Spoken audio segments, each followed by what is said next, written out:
Opposition leader Shahbaz शरीफ हुकूमती team के निशाने पर वजीर दाखिला शेख रशीद ने कहा कि शहबाज शरीफ का नाम काबीना की मंजूरी के बाद ECL में डाला गया। शहबाज शरीफ ने जमानत दी थी कि वो नवाज शरीफ को वापस लाएंगे, अब उन्होंने खुद भागने की कोशिश की। शहबाज शरीफ को बाहर जाने देने से केस मुतासिर होता। वफाकी वजीर साइंस और टेक्नोलॉजी शिबली फराज कहते हैं शहबाज शरीफ के मामले पर सादा सी बात है कि संगीन नोयत के इल्जामात हैं। इस तरह माजी में भी लोग बाहर गए और वापस नहीं आए। फिरदौस आशिकावान ने कहा कि हुकूमत ने कोई गैर कानूनी काम नहीं किया।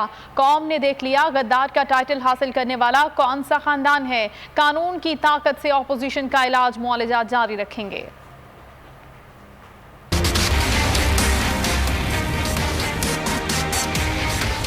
नैब की सिफारिश पर शहबाज शरीफ का नाम ECL में डाला जा रहा है। नैब का रेफरेंस जो है ट्रायल पर है और इजाज़त देने की वजह से शहबाज शरीफ का केस ताख़ीर का बायस बन जाता है और उनको अपने भाई, उनके भाई नवाज शरीफ की तरह वापस लाना मुश्किल होगा। वो ज़मानती थे शहबाज शरीफ के वो नवाज शरीफ को वापस लाएंगे।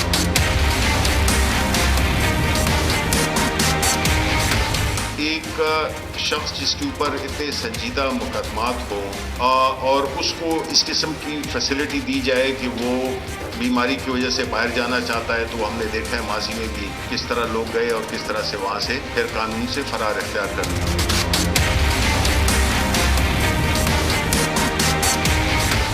दवाई के लिए जाने वाला मरीज है, वो मैं गारंटर हूँ कि वो पाकिस्तान वापस आएगा। तो ना आपने देखा कि वो मरीज किसी हॉस्पिटल में दाखिल हुआ, एक दिन भी वो इलाज मुआवजे के लिए किसी हॉस्पिटल नहीं गया। तो जो गारंटर है वो बजाय इसके कि मरीज को वापस लाए, वो खुद मरीज बन के पाकिस्तान से फरार होने के हरबे इस्तेमाल करता रहा। और ये भी एक बड़ा मुनफरिद एजाज़ इस खानदान को हासिल हुआ।